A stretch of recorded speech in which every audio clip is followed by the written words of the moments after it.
დროა გავიგოთ. დროა ვიმსჯელოთ. დროა დავსვათ მწვავე კითხვები. დროა მივიღოთ ამომწურავი პასუხები. Talk-show ქრონომეტრი. ეკა ვებხვაძესთან ერთად. რადიო იმედზე.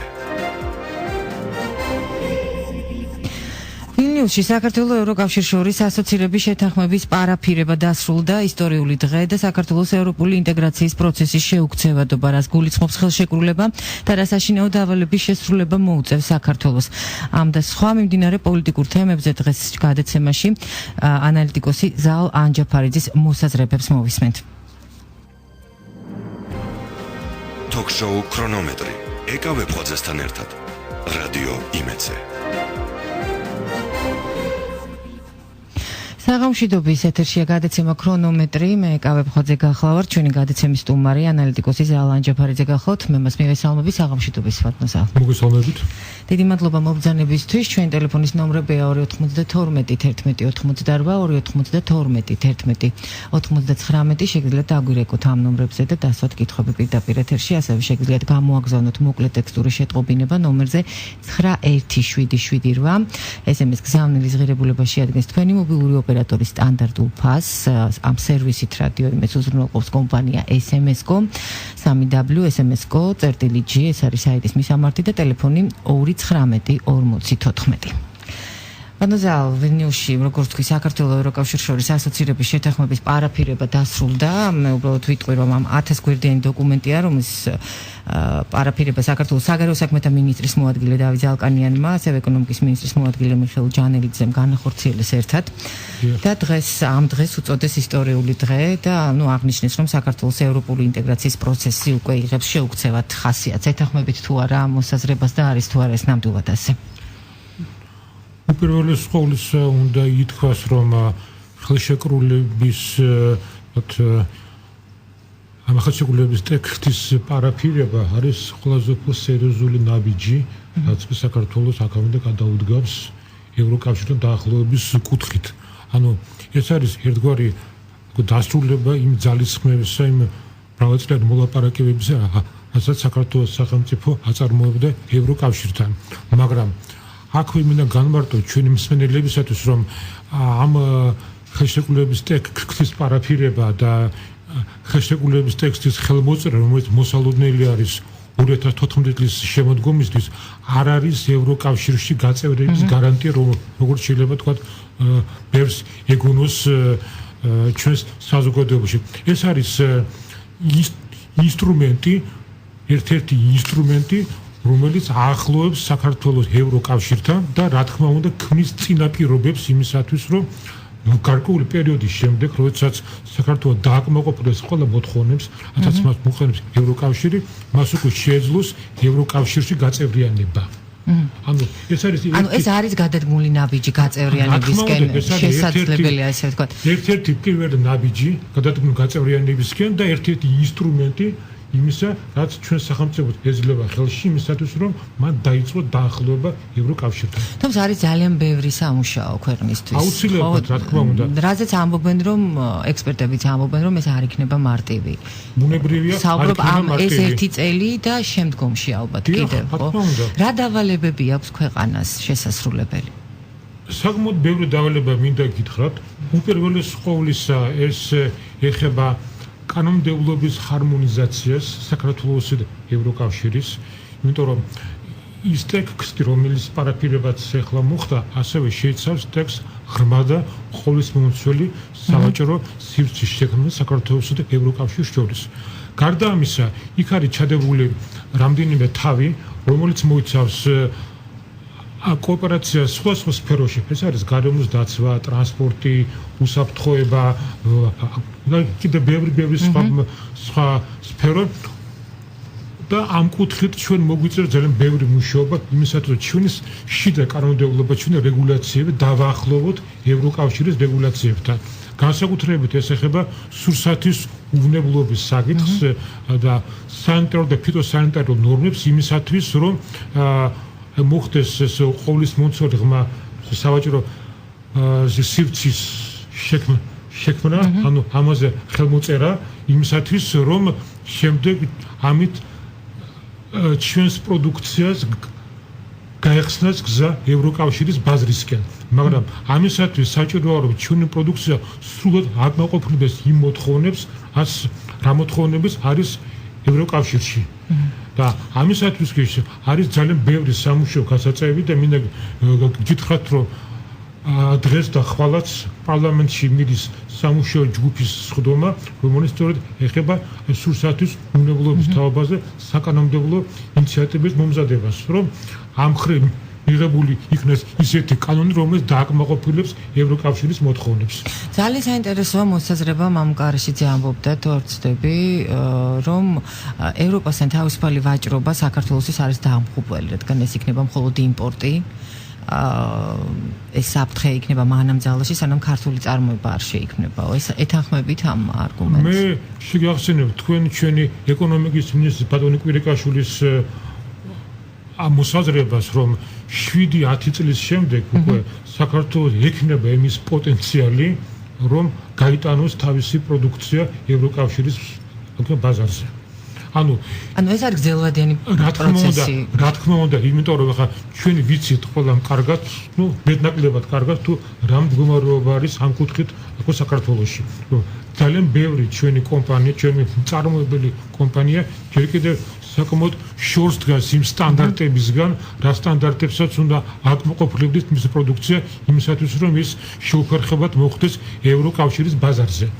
ამიტომაც რა თქმა უნდა, საჭირო იქნება ძალიან მუხჩაუხრელი მუშაობა, რომ ეს პერიოდი პირობითად აღებული 7 წელიწადი შემცირდეს და უფრო მალე მოხდეს, მაგრამ მე არ გამოვრიცხავ, რა თქმა უნდა, არ გამოვრიცხავ და ამას თვალს დახუჭვას ალბათ არ იქნებოდა უპრიანი, რომ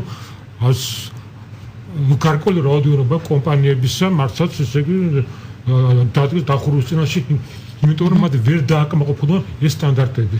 ანუ ამ ხრივ შესაძლოა იყოს მათთვის რისკი. ამის ალბათობა არსებობს, მაგრამ ის სარგებელი, რასაც მიიღებს ჩვენი ქვეყანა ამისგან, არის გაცილებით უფრო მეტი, ისე თქვა რომ რამდენიმე კომპანიის დახურვა. სხვათა შორის თავის მოსაზრება აქვს ამასთან დაკავშირებით. სალომე ზურაბიშვილსაც ოღონდ სანამ გეტყოდით ამ მოსაზრების შესახებ, მსმენელი ყავს, მოდით მოვისმინოთ, გაიკეთეთ ყურსასმენი თუ შეიძლება. ალო, გისმენთ? გამარჯობა. დიახ, გისმენთ.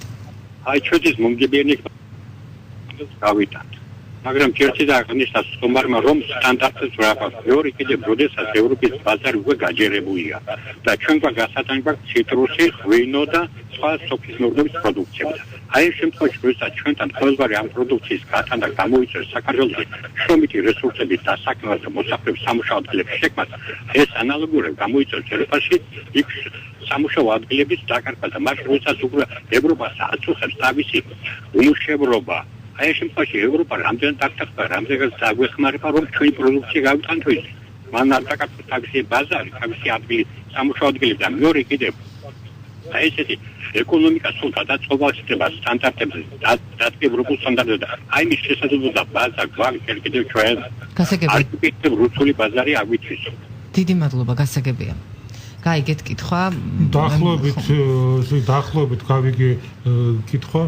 ეს თქვათ შიში და ეს აქ საფრთხეები, აქ გასაგებია რაც აქვს მოსახლეობას, მაგრამ აქ ღრმა და ყოვლის მომცველი ხელშეკრულება სავაჭრო სივრცის შექმნაზე ითვალისწინებს, რა თქმა უნდა, იმას, რომ იმ პროდუქციას, რაც აქედან წავა ევროპის ბაზარზე არ დაეკეტება გაზარდა. მე როგორ მის კონკურენტ უნარიანობას და მის ფასზე არის დამოკიდებული თუ რამდენად ის აქ შეაღწევს ევროპის ბაზარზე. გასაგებია, კიდევ ერთი მსმენელი ყავს, მოდით მოვუსმინოთ და მე დავსავ კითხვას გისმენთ. გამარჯობა, ხალბატონო, გამარჯობა. ბატონ დავით. ბატონ დავით, ესეთი კითხვა მაქვს. კერძოდ ჩემთვის ზალ ანჯაფარიძე. ბატონო ზალ, დიახ. ჩემთვის გაურკვეველი გახდა თუ რატო აწეხეს ჩიკაში ხარისხალი იმისთან დაკავშირებით, თუ ამ კონვენციას საქართველოს მოსახლეობა მოაწერს ხელს, პრაქტიკულად რუსეთი შეიხრის კოპიებს, რაღაცებს გაგვიფუჭებს.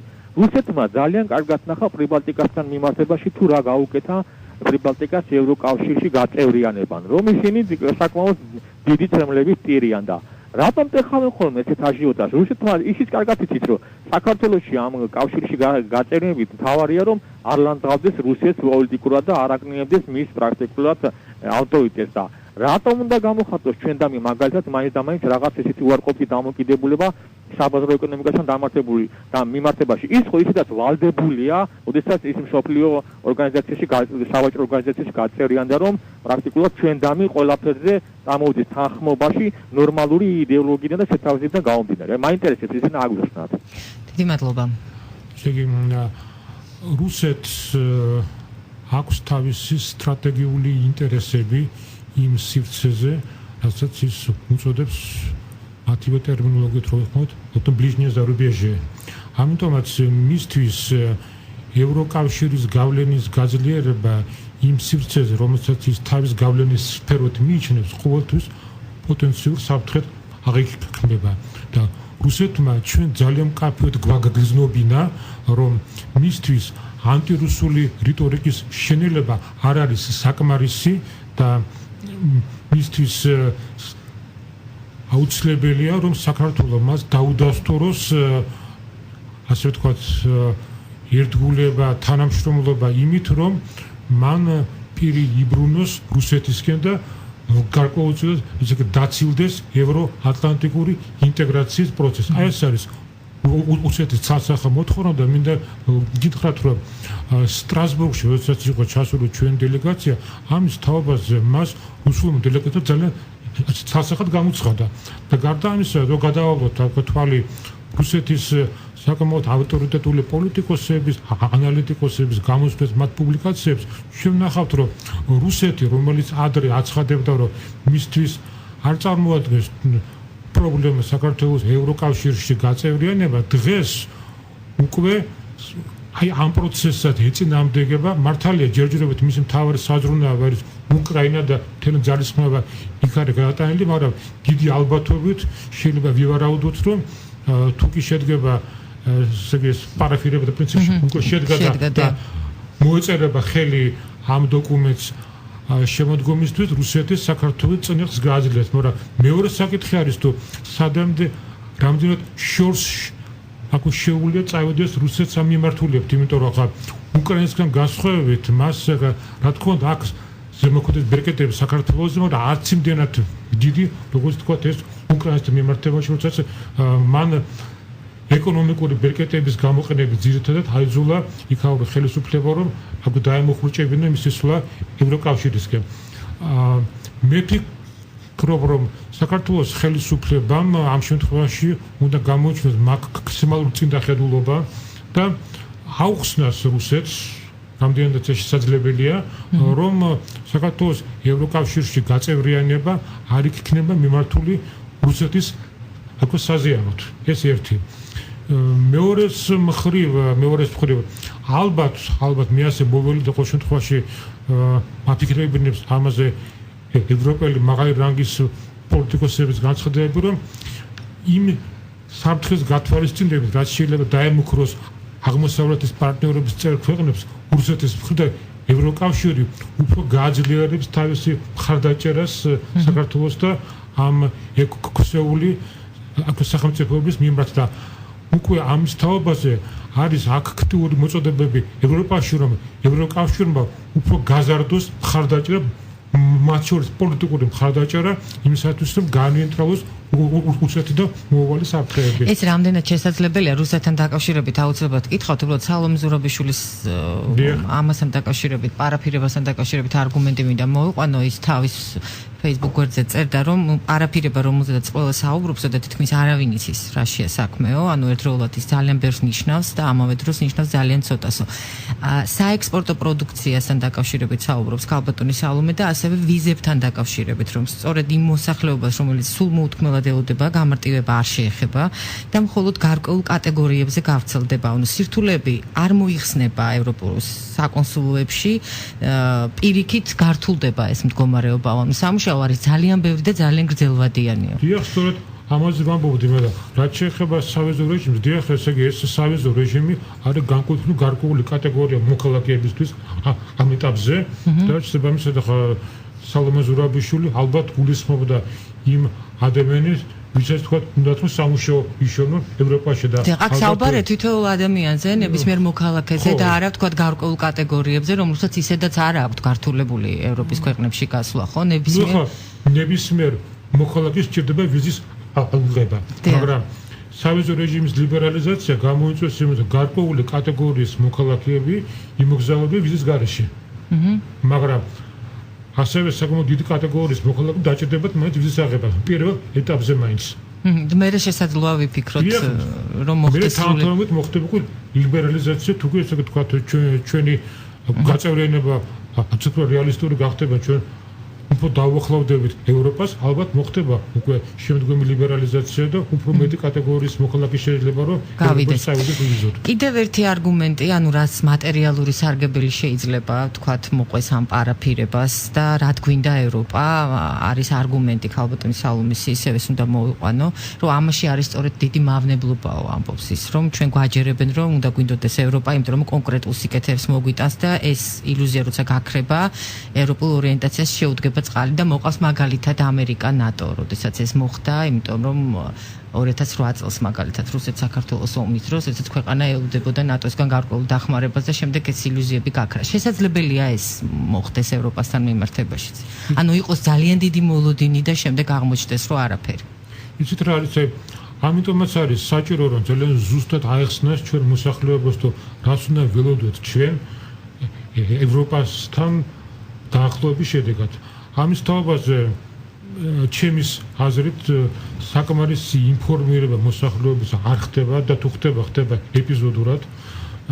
მე როგორც გითხარი ჩვენ საუბრის თავში იქნება რა თქმა უნდა გარკვეული სირთულეები შეიძლება განხილულად შესაძლოა იყოს ეს. განხილვას რა მოგახსენებთ ახლა მაგალითად თქვენ მოგახსენებათ რომ როდესაც ჩვენ გაჟღერდა ხორცი ერთ-ერთმა ჩვენმა ყოფილმა მინისტრმა ეს დააბრალა ევროკავშირის რეგულაციებს. ხო? მოგახსოვთ ესეთი იყო რომ მათ თქვა რომ ეს იყო ევროკავშირის რეკომენდაცია და ამან გამოიწვია საზოგადოების გარკვეული ისეთი სენტიმენტები. ანუ ამიტომაც საჭიროა რომ ჩვენ საზოგადოებას აეხსნას ზუსტად გავაგებინოთ რომ აი არ იყოს ის რაც ქალბატონი სალომე საუბრობს რომ მათ იცოდენ ზუსტად თუ რას მოგვიტანს ჩვენ ევროკავშირში გაწევრიანება და რა თქვათ სირთულეებით გადალახვა მოუწევს ჩვენ საზოგადოებას. როდესაც უკვე იქნება ეს ყველაფერი გაცნობიერებული, მე ვფიქრობ რომ საზოგადოებამ გაგებით შეხვდება. და ამ ეს თემა რომ ამოვწუროთ რაღაცნაირად მინდა კითხოთ ასევე რუსეთის დამოკიდებულება საქართველოს მიმართ გასაგებია რომ ეს წელი იქნება ძალიან რთული და მას შემდეგ მაგალითად აბაშიძე კარასინის შეხვედრის შემდეგ გარკვეული პოზიტივები გამოიკვეთა ხო ვიზებთან დაკავშირებითაც და იქ შესაძლოა გასაგებია რომ ჩვენი პროდუქციაც ნელ-ნელა შედის რუსეთის ბაზარზე. ხომ არ შეიძლება პირიქით ეს დათბობა რუსეთის მხრიდან საქართველოს მიმართ იქცეს შემდეგ უკვე იარაღად აი ამ ხელის შემშლელ ფაქტორად და სწორედ ეს გამოიყენოს რუსეთმა იარაღად და არა თქვა ძალიან მკვეთრი განცხადებებით და სხვაგვარი ზეწოლა. იცით რა არის ახლა აი ეს ბოლო დღეების პუბლიკაციები მათ შორის დასავლურ პრესაში ცალსახად მიუთითებს იმაზე რომ მიდის ბრძოლა მიდის სტრატეგიული ბრძოლა რუსეთსა და ევროკავშირს შორის იმაზე თუ ეს აღმოსავლეთ პარტნიორობის წევრი 6 ქვეყანა ვის გავლენის ქვეშ დარჩება. რუსეთმა შეიმუშავა ალტერნატივა საბაჟო კავშირისა და შემდეგ ევრაზიული კავშირის სახით იმ შემთხვევაში თუ კი აი ეს სახელმწიფოები რომლებიც არიან გაერთიანებული აღმოსავლეთ პარტნიორობის პროგრამაში ვერ მიიღებენ ევროკავშირისგან იმ დახმარების პაკეტს, რასაც ისინი ელოდებიან. ანუ მაგალითად თუ საქართველოში მოხდება რაღაც გარკვეული ეკონომიკური სირთულეები, რუსეთი რა თქმა უნდა შეეცდება ამაზე ითამაშოს და ალტერნატიული შეთავაზებებით გამოვიდეს. გარდა ამისა, მე არ გამოვრიცხავ იმასაც, რომ თუ კი საქართველოს კიცად გადაწყვეტილება მე დარწმუნებული ასეც იქნება ჩვენ მიუხედავად ხელისუფლების ცვლილებისა რომ ხელი მოაწეროს ასოცირების ხელშეკრულებას და რუსეთმა დაკეტა ბაზარი ჩვენი პროდუქციისა. ნუ არ გამორიცხავენ სხვათა შორის დღესაც ითქვა უმრავლესობის მხრიდან რომ ემბარგოს არ გამორიცხავთო აი ამ პარაფირების შემდეგ. ამის ალბათობა არსებობს ამ შემთხვევაში რა თქმა უნდა ძალიან მნიშვნელოვანი იქნება რა პოზიციას დაეკავებს ევროკავშირი. ანუ ხომ არ მოხდება ისე რომ აი საქართველოს ერთგვარად ისევ დარჩება თქვათ მარტო პირისპირ უცეთის წინაშე და შემდეგ ეს გამოიწვევს საზოგადოებაში რაღაც გარკვეული ესეთი ანტიევროპული სენტიმენტები გაგვიძებას. რადგან ქალბატონი სალომე საუბრობს. ამიტომაც არის დღეს ისევ და ისევ იქაური ანალიტიკოსები, იქაური პოლიტიკოსები მოუწოდებენ ევროკავშირის ხელმძღვანელობას, რომ უფრო აქტიური იყოს ამ აღმოსავლეთ პარტნიორების ქვეყნების მხარდაჭერაში. თითო ხომ არ არის თამასა ძალიან მაღლა აწეული ხელისუფლების მხრიდან და ეს მოლოდინების გაჩენა ისეთივე როგორც ნატოს მიმართ იყო. თუ არის უფრო მეტად დაბალანსებული ხელისუფლება? მე ვერ ვიტყოდი რომ თამასა იმ დონეზე არის აწეული როგორც ეს იყო წინა ხელისუფლების მიმართ, მაგრამ ახსნა გამარტებითი სამუშო მოსახლეობასთან თუ დავსვნა ველოდოთ ჩვენ ევროკავშირთან მიმართებაში მე მგონი აქ მოიკოჭლებს და საჭიროა ამ ხრი მეტი მუშაობა რომ უფრო მეტად იყოს მოსახლეობა ინფორმირებული თუ რა შეიძლება ველოდოთ ჩვენ ევროკავშირთან დაახლოების შედეგად. რეკლამა გვაქვს ეთერში და რეკლამის შემდეგ დავბრუნდებით დაგველოდეთ. Talk-show ქრონომეტრი. ეკავებ ხვაძესთან ერთად. რადიო იმედზე. ბრუნდებით პირდაპირ ეთერში ანალიტიკოსი ზალან ჯიფერიძე გახლავთ ჩვენი გადაცემის სტუმარი. მსმენელი ყავს თუ არ ვცდები, მოდით მოვუსმინოთ და მე დავსვავ შეკითხვას საღამოშვიდობის გისმენთ.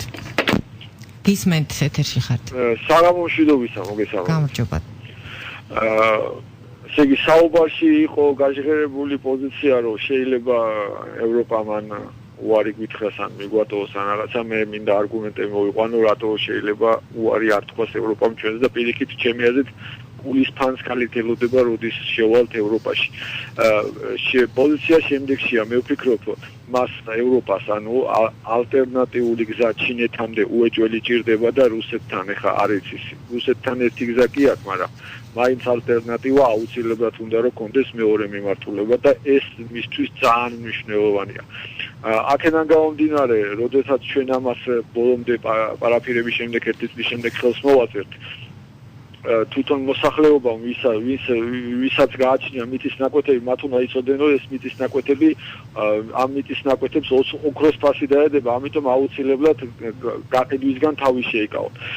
მე ერთი რამე მინდა თქვენ სტუმარს ვთხოვ, რომ პოზიცია დამიფიქსიროს, თუ შეიძლება რას ფიქრობს, რომ ესე უპრაგუნოთ შეიძლება მიწის ნაკვეთის გაყიდვა ან ლიმიტირებული უნდა იყოს თუ არა მიწის გაყიდვა, რომ იმიტომ რომ აღმოსავლეთიდან იმისთანა ისეთი სიმდიდრე დაიძრება აქ წავა ქარხნების და რაღაცების შენება რომ ადვილად შეიტანონ მე პროდუქცია რადგან ახლოს არის ამის გამო შეიძლება მოხდეს ძალიან დიდი ინვესტიციების ჩადება და ამიტომ მინდა რომ პოზიცია დაფიქსირდეს ეს საფრთხეს წარმოადგენს ჩვენი ქვეყნისთვის ამ ხელაქონების წამოსვლა და ესე უპრაგუნოთ ჩვენი მიწის გაყიდვა თუ უნდა იყოს ლიმიტირებული რაღაც მომენტამდე მაინც და ერთი პოზიცია მინდა დავაფიქსირო ქართული ეთნების მიმართ 2014 წელი და 2015 წელი მათ უნდა იზრუნონ რომ მაქსიმალურად რაც შეიძლება უცხოეთში მყოფი ჩვენი ქართველების ჩამოყვანაზე და აქ დასაქმებაზე ყველანაირად ხელი შეწყობაზე, იმიტომ რომ ამ პროცესებს ძალიან ცუდად შემოუტრიალდება ქვეყანას თუ ქართველებით ისევ არ შეივსო ჩვენი სისტემა. გასაგებია, დიდი მადლობა, უბრალოდ ძალიან ცოტა დრო გვაქვს. ბატონო ზალ, შეგიძლიათ უპასუხოთ. პირველი კითხვა ეს იყო იმაზე თქვათ აპირებს თუ არა ევროპა ჩვენს მიტოვებას. მე ვფიქრობ, რომ ევროპა არაპირებს ამის გაკეთებას, უბრალოდ შეიძლება ის რომ ევროპას აქვს თავისი პროცედურები, რომელიც უნდა გაიაროს ნებისმიერმა ქვეყანამ, რომელიც სურს ევროპაში გაწევრიანება, ეს პროცედურები შეიძლება წლობით გაიწელოს. სხვადასხვა ქვეყნის მაგალითად მოგესალმებათ ხორვატიას 10 წელზე მეტი დასჭირდა ევროპაში მოხვედრილიყო, ამიტომ შეიძლება აი ეს პერიოდის გაგრძელება ჩვენი საზოგადოების გარკვეულმა ნაწილმა აღიქვას, ისე რომ თითქოს აი ევროპა ამოხვიჭებს ჩვენს გაწევრიანებას და ამან ერთგვარი იმედგაცრუება გამოიწვევს და ამიტომაც მე მინდა მიმართო მათ ახლა ვინ ჩვენ გვისმენს რომ არ გონია მე და ფიქრობ არ უნდა ვწდებოდი და არ უნდა ვიყო მარტო მოსაზრებაში რომ ევროპამ საქართველოს ხელი გაუშვას. უბრალოდ ევროპას სურს რომ საქართველოს რაც შეიძლება მომზადებული ყველანაირად საკანონმდებლო კუთხით, ეკონომიკურად და პოლიტიკურად და თუნდაც მენტალურად ესე მოზადებული შევიდეს ევროკავშირში. ამისკენ არის მიმართული ყველა ეს რეკომენდაციები, მთელი ძალისხმევა, რაცაც ევროკავშირი ახორციელებს ჩვენს მიმართებაში. ხოც ეს დოკუმენტი არ იყო საჯარო და როგორც ცნობილი გახდა, ეს 1000 გვერდიანი დოკუმენტი, რომლის პარაფირებაც მოხდა, გასაჯაროდება 2 კვირაში. და მე ვისურვებდი, რომ ამის თაობაზე საზოგადოებაში წავიდა პროფესიული დისკუსიები, რომ უთხრანს აქ საზოგადოებას, ჩვენმა ექსპერტებმა, ჩვენ პოლიტიკოსებმა, ვისაც აქვს ექსპერტიზა საგარეო პოლიტიკურ და მათ შორის ევროკავშირთან ურთიერთობის საკითხებში, თუ რის მომტანი არის ეს ხელშეკრულება საქართველოსთვის, რა რისკები არის და ცოტა რა სარგებლობას მიიღებს ამისგან საქართველო.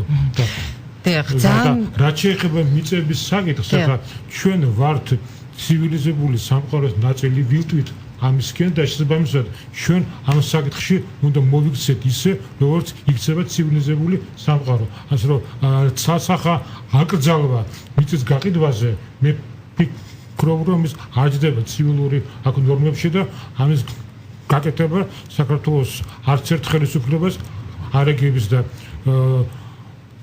ამჟამინდელმა ხელისუფლებამ მართალია გამოაცხადა აქ მორატორიუმი ერთი პერიოდი, მაგრამ შემდეგაც მორატორიუმი აქ მოხსნა, იმიტომ რომ ის თავად დარწმუნდა იმაში, რომ ასეთი აკრძალვების დაწესება უბრალოდ აფერხებს ინვესტიციების შემოდინებას ქვეყანაში. რა თქმა უნდა, აქ კონტროლი უნდა იყოს იმის თაობაზე, რომ თქვათ ეს მიწის ნაკვეთი მიეცეს იმ მოქალაქეებს, ვისაც რეალურად შემოაქვთ ინვესტიციები. გარკვეული რეგულაციები ამ კუთხით უნდა იყოს, მაგრამ არავითარ შემთხვევაში არ აქვს შეჩერება და აკრძალვა. გასაგებია, კიდევ ერთი საკითხი, რომელიც იყო დავა გუშინ გავრცელდა მედიაში 59 მუხლთან დაკავშირებით, თქვენ თუ გაქვთ ინფორმაცია, დღეს ითქვა, რომ ამ 59 მუხლი არ არის ტექსტიდან ამოღებული, პროექტიდან უფრო სწორად. ყოველ შემთხვევაში რადიო თავისუფლება, რომელიც იყო ერთადერთი, თქვათ, მედია წყარო, რომელზედაც იყო რა ქვია დაყრდნობა, რომელმაც განაცხადა, რომ 59 მუხლი ამოღებული არის ვილნიუსის სამიტის საბოლოო დეკლარაციის ტექსტიდან, დღეს გააკეთა ერთგვარი ახსნა გამარტება იმავე ტექსტში, რომელიც დევსმის ვებსაიტზე, რომ მისმა კორესპონდენტმა აქვე ნახა ანუ ის ტექსტი, რომელიც მისმა კორესპონდენტმა ნახა და სადაც იყო ამოღებული ეს 59 მუხლი, იყო ხოდ ერთ-ერთი იმ რამდენიმე სამუშაო ვარიანტთაგან, რომელიც წარადგინა ვილნიუსის აქვე სამიტს და ეხლა ზუსტად იმის თქმა, თქვა დარჩება თუ არ დარჩება 59 მუხლი. მოდით განმარტოთ ეს მუხლი რას ნიშნავს, რომ ევროპის ნებისმიერ ქვეყანას აძლევს ბლოკში შესვლის თხოვნის უფლებას დაახლოებით ასეთი რამწერია ამ მუხლში. ეს მუხლი იყო დაფიქსირებული წინა აღმოსავლეთ პარტნიორობის წინა სამიტზე, სადაც ეწერა, რომ ნებისმიერ ევროპულ ქვეყანას აქვს ლეგიტიმური უფლება გაწევრიანდეს ევროკავშირში. და რადიო თავისუფლების ინფორმაციის თანახმად ეს მუხლი, ეს 59 მუხლი ამოღებული იყო ტექსტიდან და იქ ეწერა შემდეგი ფორმულირება, რომ ევროკავშირი აღიარებს აღმოსავლეთ პარტნიორობას ცალკეული წევრები, ცალკეული პარტნიორები მისწრაფებას ევროკავშირისკენ. ანუ ასეთი ფორმულირება იყო და იყო ამაზე რაღაც გარკვეული მოსაზრებები და სპეკულაციები, რომ ეს გაკეთდა, თქვა რუსეთის ზეწოლის შედეგად და ასევე უკრაინაში განვითარებული მოვლენების გამო. მაგრამ მოდით გავასწრებთ მოვლენებს და აქ დავალოთ ხვალიდან დღეს, ხვალ ჩვენ გავიგებთ აქ საბოლოოდ არის თუ რა და როგორ არის ფორმულირებელი. კიდევ ერთი საკითხი, რაც ძალიან მნიშვნელოვანი ალბათ ქვეყნის შიგნითაც არის მართლმსაჯულების საკითხი. და როგორ ფიქრობთ, შესაძლებელია თუ არა, ევროკავშირი თავიდანვე ამბობდა, რომ რაღაცნაირად პოლიტიკური დევნა ხორციელდება ქვეყანაში ჩვენთან და ურჩევდა ხელისუფლებას, რომ თავი შეეკავებინათ ამისგან. იქნება თუ არა ეს ხელისშემშლელი ფაქტორი, ან უნდა ველოდოთ თუ არა იმას, რომ გარკვეულწილად მართლმსაჯულება არ იქნება ქვეყანაში, არც პოლიტიკური დევნა და ხელისუფლება უარს იტყვის წინა ხელისუფლების მაღალჩინოსნების დაკავებაზე. იცით რა არის ევროკავშირში თქვათ წუხილი ამის თაობაზე, რომ საქართველოში ხორციელდება შერჩევითი მართლმსაჯულება და ადგილი აქვს პოლიტიკურ დევნას, ჩემის აზრით გამოწვეული იყო იმით, რომ პირველი ხელისუფლებამ ვერ მოახერხა ალბათ სათანადო ინფორმირება ჩვენი ევროპელი და ამერიკელი პარტნიორების იმის გამო, რომ რეალურად რა ედო საფუძვლად ყოფილი ხელისუფლების მაღალჩინოსნების დაკავებას. მეორე მიზეზი ალბათ არის ის, რომ წინა ხელისუფლების წარმომადგენლები უფრო აქტიურად მუშაობდნენ ჩვენს პარტნიორებთან და მათ შეძლეს ისინი დაერწმუნებინათ იმაში, რომ ადგილი აქვს პოლიტიკურ დევნას და შერჩევით სამართალს და მესამე ალბათ ის, რომ იქ არ აქვთ საკმარისი ინფორმაცია და ისინი საკუთარი სტანდარტებით უდგებიან ამ ყველაფერს და მიაჩნიათ, რომ ყოფილი პოლიტიკოსის ციხეში ჩასმა, ყოფილი პრემიერ-მინისტრის მით უმეტეს, როდესაც სასამართლოზე ვერ იქნა წარმოდგენილი დამაჯერებელი მტკიცებული ჯერჯერობით, ყოველ შემთხვევაში ეს მიუთითებს იმაზე, რომ ადგილი აქვს შერჩევით სამართალს. მაგალითად, მათი არგუმენტი არის ის, რომ მერაბიშვილი არ ემალებოდა გამოძიებას და მისი წინასწარ პატიმრობაში ყოფნა არ იყო საჭირო მისი ჩასმა ციხეში. მაგრამ მე ვფიქრობ, რომ ალბათ იმ დარჩენილ პერიოდში, რაც არის დარჩენილი ასოცირების ხელშეკრულების ხელმოწერამდე, იქნება უფრო მკაცრი მოთხოვნა საქართველოს ამჟამინდელი ხელისუფლების მიმართ, რომ მათ გაათავისუფლონ ვარონ მერაბიშვილი. მე ვფიქრობ, რომ ეს შესაძლებელია მოხდეს ეს. მეორე მოთხოვნა იქნება ის, რომ ხოდ უკიდურეს შემთხვევაში მოხდეს ყოფილი მაღალჩინოსნების დაკავება. თუ ეს იქნება სამართლებრივად დამტკიცებული სავარაუდოდ და არა პოლიტიკურად მოდელი. ძალიან მყარი მტკიცებულებები უნდა დაიდოს იმისათვის, რომ ევროპამ დაიჯეროს, ამა თუ იმ ყოფილმა მაღალჩინოსნებმა მართლაც დააშავა რაღაცა და ის იმსახურებს საპატიმროში ყოფნას. თუმცა საზოგადოების მოთხოვნა როგორ მოდის თანხვედრაში ევროკავშირის მოთხოვნებთან? აქ არის მთელი სირთულე, რომ ამჟამინდელი ხელისუფლება ამ კუთხით ერთგვარ ორცეცხლშუა იმყოფება, თუ შეიძლება ასე ითქვას. ანუ არის საკმაოდ ძლიერი მოთხოვნა საზოგადოებისგან სამართლიანობის აღდგენაზე და თქვენ იცით, რომ 20,000-ზე მეტი საჩივარი არის შესული პროკურატურაში და სამწუხაროდ როგორც ჩანს, ხელისუფლება ალბათ ვერ მოახერხებს ყველა მათგან დაკმაყოფილებას, იმიტომ რომ ხოთაშორის მართლმსაჯულების ხარვეზების დამდგენი კომისია ამ ეტაპზე აღარ შეიქმნება, ეს იუსტიციის მინისტრის განცხადება. ამის თქმის აკუსტურად დღეს განაცხადა იუსტიციის მინისტრმა, რომ ეს კომისია არ შეიქმნება და მან ამას საფუძვლად დაუდო ისო ქვეყანას ეკონომიკური საშუალებები არ აქვს. იმისა თქვა კომპენსაციების გასცემ, მაგრამ მე ვთვლი, რომ ეს კომისია მაინც უნდა შექმნილიყო. ყოველ შემთხვევაში კომისიას უნდა გამოეკვლია ყველა ეს საქმე საჩივარი, ყველა ეს საქმე და რაც შეეხება კომპენსაციების გაცემას, ამის თვალსაზრისით შეიძლება და მოლაპარაკება დაზარალებულ მოქალაქეებთან, რომ ეს კომპენსაცია გაცემული იყო გარკვეული პერიოდის შემდეგ და რაღაც გარკვეული გადავადება მოხარიყო და დღეს უკვე ეს გააწყობილება მე მგონი, რომ მოქალაქეებს გარკვეულ გულისწყრომას გამოიწვევს. ნიშნავს თუ არა ეს, რომ სამართლიანობის აღდგენის პროცესი დასრულდა, ამ კომისიის არ შექმნით? ამ კომისიის შექმნა სამართლიანობის აღდგენის პროცესს მოაქცევდა ცივილურ ჩარჩოებში და რადგანაც ეს არ მოხდა, შეიძლება არსებობს იმის რისკი, რომ რაღაცა უმართავი პროცესები წავიდეს ამ მიმართულებით და რაც თქმა უნდა არ იქნება კარგი სახელმწიფოსთვის. რას გულისხმობთ უმართავ პროცესებში? იმას, რომ თქვა გარკვეული კატეგორიის მოქალაქეებმა თვითონ მოინდომოს სამართლის საქმე აღდგენა. დამოუკიდებლად. დიახ, დამოუკიდებლად. და ეს მოხდეს ამის კუჩაში. რამდენიმე პრეცედენტი ჩვენ გვქონდა სამწუხაროდ და ამის რისკი არსებობს, თუ თქვა ამ მოქალაქეებმა დაინახეს, რომ სახელმწიფო ამ კუთხით არის უძლური. და რა უნდა გააკეთოს სახელმწიფომ ამ შემთხვევაში?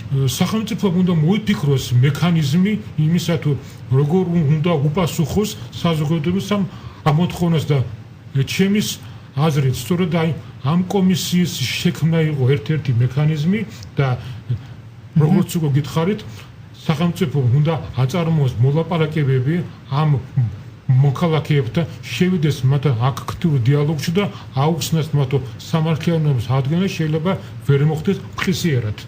ანუ სხვათა შორის ეს უკენი ამბობს რომ როგორც კი ჩაითვლება რომ ქვეყნის ეკონომიკური და ფინანსური მდგომარეობა დაზარალებულთა მატერიალური მოთხოვნით დასაკმაყოფილებლად იქნება ომზადო, მაშინ ეს კომისიის შექმნის საკითხი დაიძრება წერტილიდან. კი ბატონო, ნახო დავალოდოთ, მაგრამ როდის მოხდება ეს?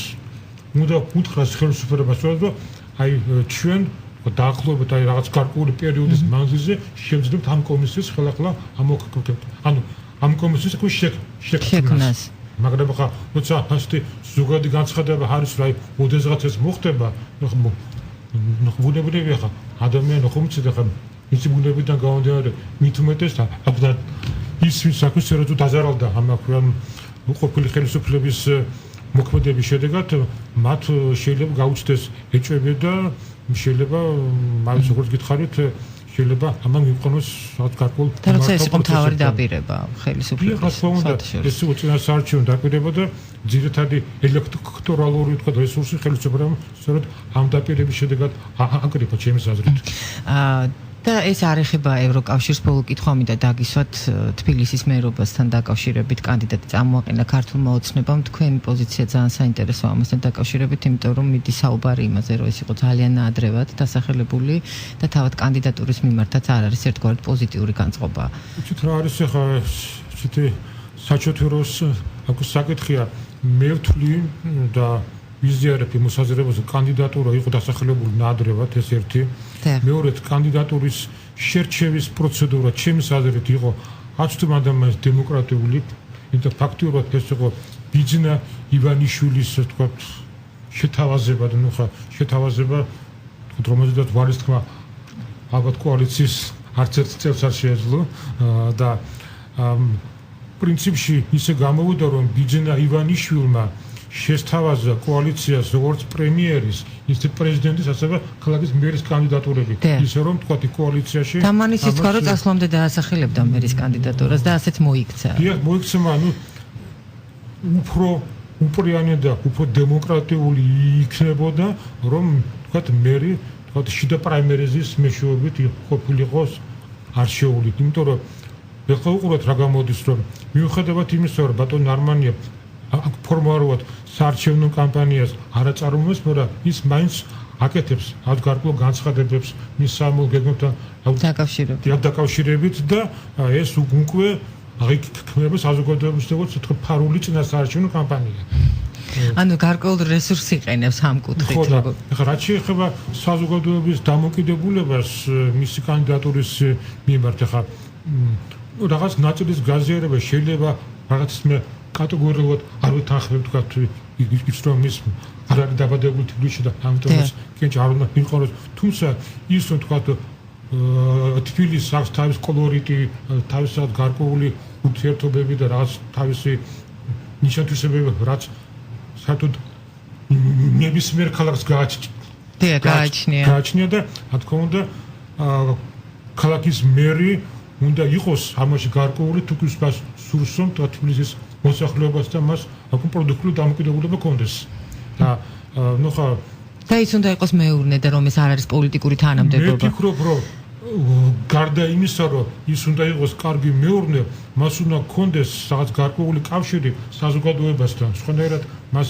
აქ ძალიან მძიმე იქნება ის მერობის პერიოდი და მე შევასწრებ თქვენ ერთ-ერთ საკმაოდ გავრცელებულ მაგალითად თავის წინში აქ რუდი ჯულიან ნიუ-იორკის მერი აღწერს იმას თუ ის როგორ აგვარებდა ქალაქის პრობლემებს და ამავე დროს როგორ აგვარებდა ურთიერთობები ნიუ-იორკის სხვადასხვა ჯგუფებთან. ანუ მან იცოდა ნიუ-იორკის საკუთარ მაგისცემა და აქედან გამომდინარე ალბათ თბილისის მერმაც უნდა იცოდეს საკუთარ რით სულ გავს თბილისი. გასაგებია. იმედია, ზუსტად არჩევანი თბილისელებზეა და ეს არჩევითია და საუბრობთ ყველა თავის პოზიციას საარჩევნო ყუთთან აფიქსირებს საბოლოოდ. ძალიან დიდი მადლობა მინდა გითხრათ, რომ მოგზანდით ჩვენთან სტუდიაში. ზაალან ჯაფარიძე, ანალიტიკოსი გახდათ ჩვენი დღევანდელი გადაცემის სტუმარი. მადლობა მათ, ვინც გვისმენდით. ჩვენ შევხვდებით ერთმანეთს ხვალ 6-ის ნახევარზე ნახვამდის. დროა გავიგოთ. დროა ვიმსჯელოთ. დროა დავსვათ მწვავე კითხვები. დროა მივიღოთ ამომწურავი პასუხები. Talk show ქრონომეტრი. ეკავ ვეფხვაძესთან ერთად. რადიო იმედზე.